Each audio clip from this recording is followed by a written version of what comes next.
I had to raise my daughter alone, but 7 years later, she didn't even invite me to her wedding because her stepfather is better. So, my wedding gift is going to my niece, even if my daughter sheds crocodile tears. Hi, everyone. My name is James Daniels. I'm 57 years old, and I'm at a crossroads with my daughter Rossi, who's now 23. About 7 years ago, when Rossi was just 16, my wife Linda, who was 55 at the time, left us. She didn't say anything. She just left. I met Linda in college when I was 22, and she was 20. It was one of those classic love stories where we met at a party and instantly clicked. She had an incredible laugh that lit up the room and made everyone feel important. We dated for 3 years, and I proposed to her on a snowy evening in the park. The snow was gently falling, and she said yes with tears in her eyes. I really thought we'd be together forever. We got married in a small ceremony with close family and friends. Linda looked stunning in her white dress, and I was the happiest man in the world. For the first few years, everything was great. Like any couple, we had our ups and downs, but nothing we couldn't handle. We even bought a small house in a quiet neighborhood and made it our cozy home. Then Rossi came along and everything changed. She was the most beautiful baby I'd ever seen, with her mother's eyes and my smile. Becoming a father was the best thing that ever happened to me. I remember staying up late, holding Rossi and dreaming about our future together. Linda was a wonderful mother at first. She doted on Rossi and seemed genuinely happy. But over time, Linda began to change. She grew distant, no longer the vibrant and happy woman I'd married. She seemed unhappy, but whenever I tried to talk to her about it, she'd avoid the conversation or get defensive. I had no idea what was wrong because she wouldn't tell me. We started arguing more and more. I'd come home from work and she'd be in a bad mood, snapping at me for no reason. I tried to be understanding and supportive, but nothing I did seemed to help. About a year before she left, Linda told me she needed space. She said she felt trapped and needed time to figure things out. I was devastated but agreed to give her some space. She moved into the guest room, and our communication became even more strained. We were like strangers living under the same roof. Despite the tension, I tried to keep things normal for Rossi's sake. She was a teenager going through her own struggles, and I didn't want her to see the cracks in our marriage. Linda still cared about Rossi, but it was clear she was dealing with her own issues. I thought she might be going through a midlife crisis or something, but I never imagined she'd actually leave us. One day I came home from work and found a note on the kitchen table. It was from Linda, saying she needed to leave and find herself. She didn't give any details or say where she was going. She simply said she couldn't do it anymore and hoped I'd understand. I was in shock. I couldn't believe she'd just abandoned us like that. It felt like my entire world was falling apart. Rossi was heartbroken and kept asking me why her mom had left. I didn't know what to say. How do you explain something like that to a teenager? I told her that her mom loved her but needed to figure some things out in her life. It was a tough time for both of us, but Rossi and I grew closer as we tried to navigate our new reality without Linda. Later, I found out that Linda had actually left me for someone else. A few months after she left, she sent me divorce papers. I signed them just to get it over with. Shortly after that, she married David, a 59-year-old man.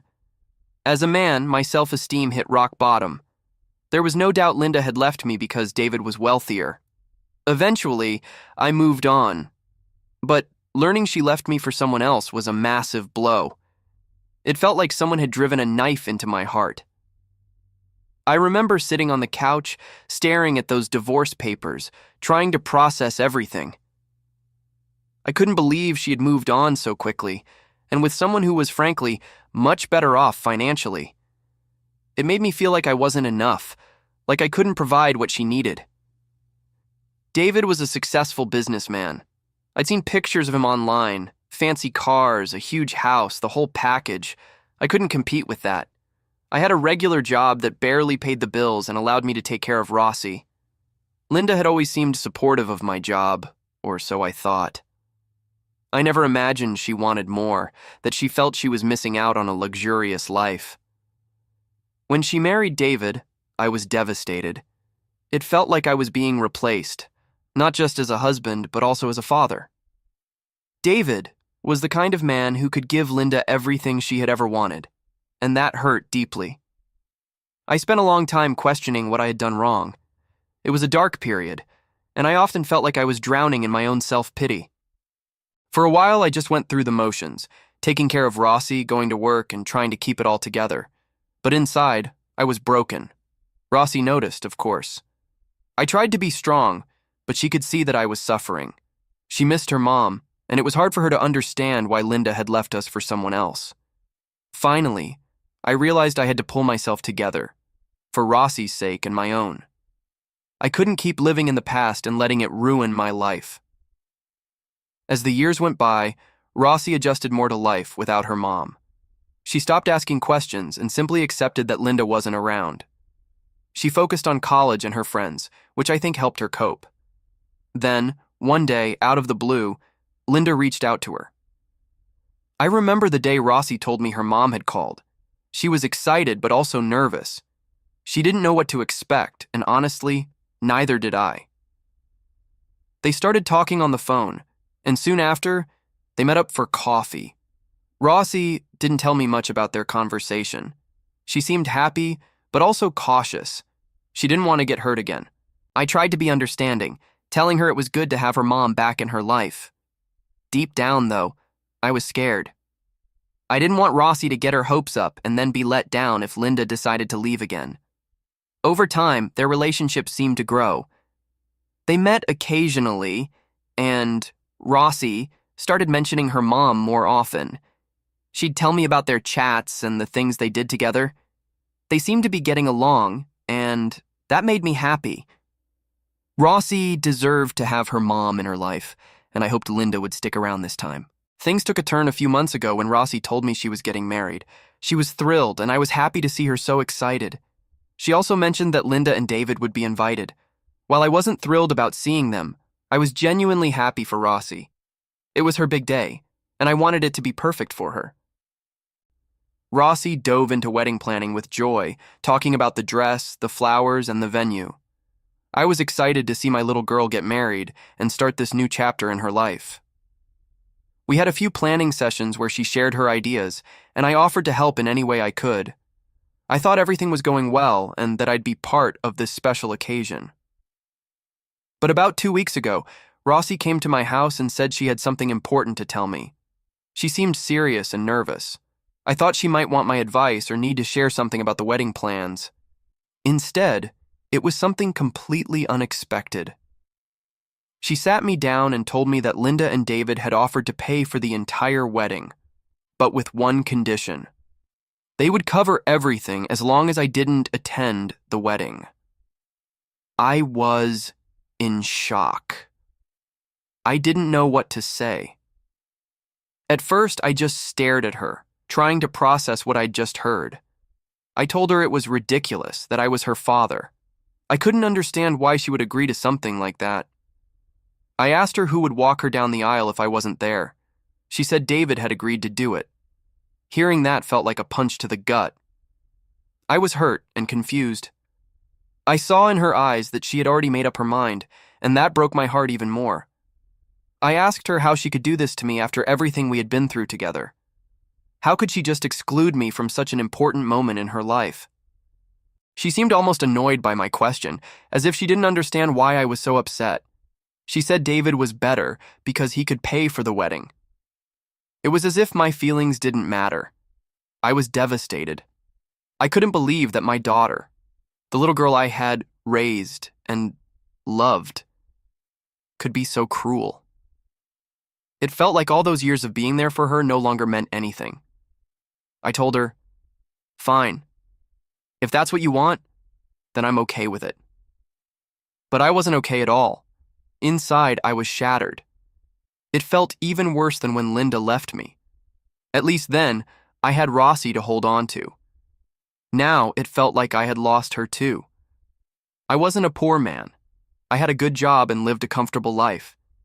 I had always managed to provide for Rossi, but I certainly couldn't offer the extravagant wedding that Linda and David could. They had money and connections that I simply didn't have.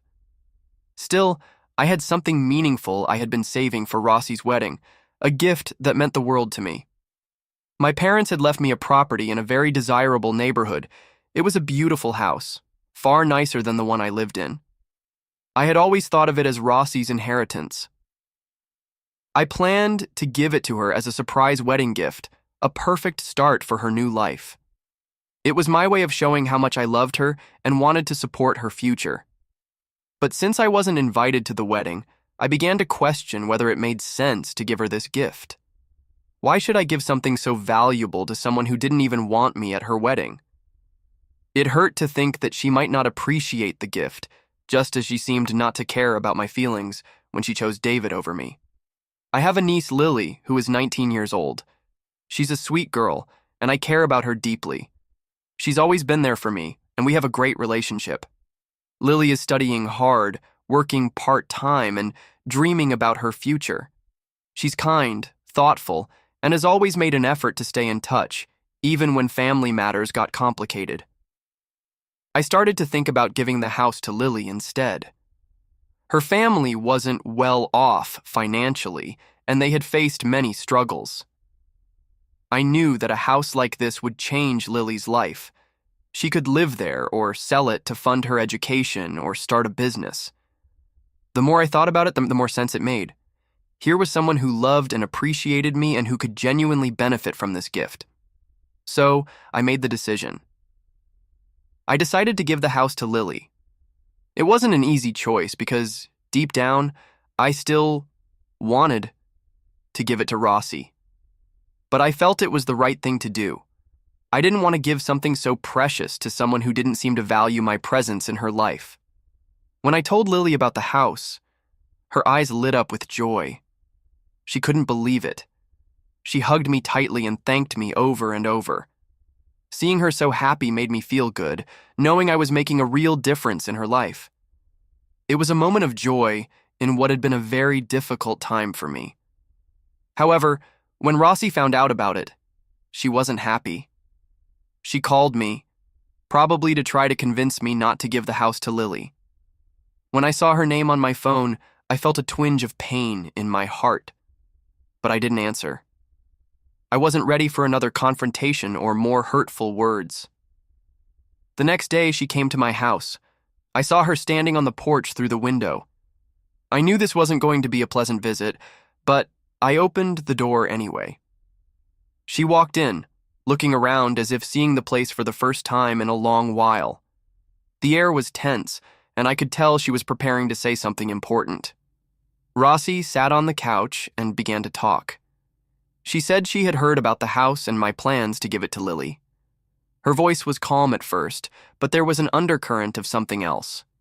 She said she was surprised and thought the house was meant for her. It felt like she was trying to make me feel guilty, to make me regret giving something so valuable to someone else. She started to cry, or at least it seemed like she was crying at first. Tears filled her eyes as she looked at me with a sad, almost pitiful expression. She said she couldn't believe I would do something like this, that she deserved the house, and that it would mean so much to her as she started her new life with her husband. I felt like she was trying to manipulate me, using those tears to get what she wanted. But the more she talked, the more it felt insincere. Her tears seemed forced, like she was acting. She kept looking at me, waiting for a reaction, expecting me to break down and give in to her demands. Rossi said things like, "Dad, how could you choose Lily over your own daughter? Don't you love me?" It was painful to hear, but I could see through it. It was clear she was trying to use my emotions against me. She talked about the wedding, how beautiful it was going to be, and how much it would mean to have a house like that to start her new life. She said David and Linda were just trying to help her have the best possible start, and that I was being selfish by not supporting her dreams. She made it seem as if I was the villain, as if I were the one causing all the problems. It was hard to hear because deep down, all I wanted was to see her happy. She kept crying, saying she couldn't understand why I was doing this to her. She tried to guilt me for not being at her wedding and not being the one to walk her down the aisle. She even said she missed me and wanted things to go back to the way they used to be, but it didn't sound genuine. It felt like she was saying whatever she thought would make me change my mind about the house. Rossi even offered to let me attend the wedding if I wanted, framing it as if she were doing me a favor. But I told her I didn't want to continue this conversation. I was tired of being manipulated and treated as an option rather than a priority. It wasn't just about the wedding or the house. It was about how I had been sidelined and how my feelings had been disregarded. Update 1. Thank you all for your kind words. Your support truly means a lot to me. I have some updates and things have taken an unexpected turn. After my last post, Rossi kept calling and texting, leaving voicemails I ignored. I wasn't ready to talk to her after everything that had happened. I needed time to heal and understand my feelings. I hoped that maybe we could have a real conversation someday, but I didn't want to rush it. However, things have changed drastically since then. Rossi is no longer getting married. It turns out she cheated on her fiancé, and he left her. I never imagined something like this could happen. Apparently, her fiancé caught them in the act. He came home earlier than expected one day and found Rossi with another man in their apartment. I can't even begin to imagine how devastating that must have been for him. He confronted them on the spot. From what I understand, he walked into the living room and saw them on the couch in a very compromising position. It must have been a nightmare for him. I found out about this through a mutual friend who still keeps in touch with Rossi's circle. They called me one evening and told me the whole story, saying they thought I should know given everything that had happened with the wedding and the house. I was stunned. I didn't know how to feel. On one hand, I felt bad for Rossi because I knew this must be incredibly painful for her. On the other hand, I was angry and disappointed. She had made such poor choices and hurt so many people, including herself. Hearing about this brought up a lot of mixed emotions. I felt a deep sadness because, despite everything, Rossi is still my daughter, and I don't want to see her in pain. But I also couldn't ignore how things might have been different if she had treated people with more respect and kindness. I eventually sent her a message saying I was saddened to hear what had happened and that I hoped she was okay. I didn't mention the house or the wedding. I just focused on letting her know I cared about her well-being. It was a hard message to send because it stirred up unresolved feelings, but I felt it was the right thing to do. Since then, Rossi has been living with Linda and David. It must be a tough time for them as well, especially financially, since most of the wedding arrangements were already in place. Part of me feels that Rossi is facing the consequences of her actions. Cheating on her fiancé was a betrayal of trust and commitment, and now she's dealing with the fallout. It's a hard lesson to learn, but sometimes we have to face the consequences of our actions to grow and change. Thank you again for your support. It means a lot to have people to share this with. Update 2. It's been some time, but there have been some significant developments in my life, and I wanted to share what's been happening. About a month ago, Rossi and Linda had a huge fight. According to what Rossi told me over the phone, it was about a lot of things that had been building up between them.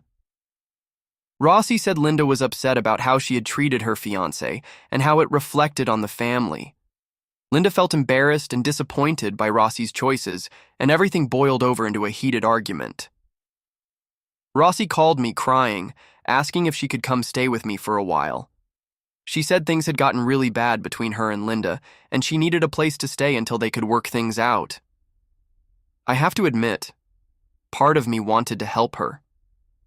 She sounded so desperate and lost, and it hurt to hear her like that. But at the same time, I knew I couldn't just welcome her back into my life after everything that had happened. The pain and betrayal were still fresh, and I needed time to heal. I told Rossi she couldn't stay with me. It was one of the hardest conversations I've ever had, but I knew it was the right decision for my own well-being. Rossi was upset and begged me to reconsider, saying she had nowhere else to go and needed my help. Hearing her so desperate broke my heart, but I had to stay firm. I explained to her that even though I cared about her and wanted the best for her, I couldn't be the one to support her at this moment. I felt guilty for not being able to help her when she needed me most, and I was deeply worried about her safety and well-being. Yet, I also felt a sense of relief. I had stood my ground and prioritized my own emotional needs, even though it was incredibly difficult. Since then, Rossi has been staying with a friend for about a week. She's been reaching out to other family members and friends, trying to find a more permanent place to stay. It's been a tough situation for everyone involved, and I sincerely hope she can find the support and stability she needs. As for me, I've been spending time with friends, pursuing hobbies that bring me joy, and reflecting on what I want for my future. It's a process. There are good days and bad days. But I'm taking it one step at a time. I know some people might think I was too harsh for not letting Rossi stay with me. They might say that family should always support each other, especially in times of need. While I understand that perspective, I also know that sometimes tough love is necessary. I needed to set boundaries for my own emotional well-being, and that meant saying no to Rossi's request. Update 3. Not much time has passed since my last update, but something unexpected happened that I wanted to share. A few days ago, Rosie entered my house. She still had the spare key I had given her long ago for emergencies, back when our relationship was in a better place. When I got home from work, I found her sitting on the couch. I was surprised and didn't know what to say at first. I asked her why she was there, but she seemed determined to stay. She said she had nowhere else to go and needed a safe place. It was clear she was in a difficult situation, but I wasn't prepared for her sudden appearance. I took a deep breath, tried to stay calm, and told her firmly that she couldn't stay. I reminded her that I had already made it clear before that this wasn't an option, and nothing had changed. Rosie started to argue, pleading for help and saying she had no other options. She begged to stay for just a short while until she could figure things out. Seeing her so desperate and vulnerable was hard, but I knew I couldn't let her manipulate me. As the conversation went on, she became more emotional and tried to guilt me by saying I was abandoning her when she needed me most. It was painful to hear, but I had to stand my ground. I told her that if she didn't leave voluntarily, I would have to call the police. When Rosie realized I was serious, she packed her things and left. I could see the disappointment and pain in her eyes as she walked out. It was a difficult moment for both of us, but I had to stick to my decision. A few minutes later, the doorbell rang. It was Rosie again. She asked if she could at least come in to gather some belongings from her room. Reluctantly, I agreed and waited downstairs while she went up. It felt surreal knowing she was in my house again, even for just a few minutes. 5 minutes later, she came back down with a small bag and left. Some might think I should have let her stay or handled things differently. It's hard to navigate these situations, especially with family involved, but I knew that giving in would only enable her behavior. Update 4. Recently, some of my family members came across this thread on Reddit and showed it to Rosie. She was upset that I had shared our family issues online. She confronted me, expressing her anger and disappointment, feeling that I had betrayed her by airing private matters in a public forum. I explained to Rosie that sharing my story was a way for me to process my emotions and seek support from others who might have experienced something similar. I told her I didn't feel like I owed anyone an apology for sharing my perspective. On a positive note, Rosie has found a small studio apartment about 25 minutes from my house. It's not far, but it's a step toward independence and stability for her. I'm glad she's taking this step to rebuild her life. In other news, I recently took my niece Lily to my parents' house to show her the new place. She was absolutely thrilled and happy, which made me happy too. Lily is currently in college, and I've promised her that if she finds a job nearby after graduation, she can move into the house immediately. I haven't officially transferred the house to Lily yet because there are some logistical details to sort out. I want to ensure everything is organized properly so she doesn't have to worry about taxes or legal formalities. It's important to me that she starts this new chapter without unnecessary stress. Final update. 4 years later. It's hard to believe it's been almost 4 years since I last posted here, but I wanted to share some wonderful news. Lily got married last weekend. She married a man who seems to love and respect her, which makes me very happy. I was invited to the wedding, though I didn't walk her down the aisle. That honor went to her father, my brother.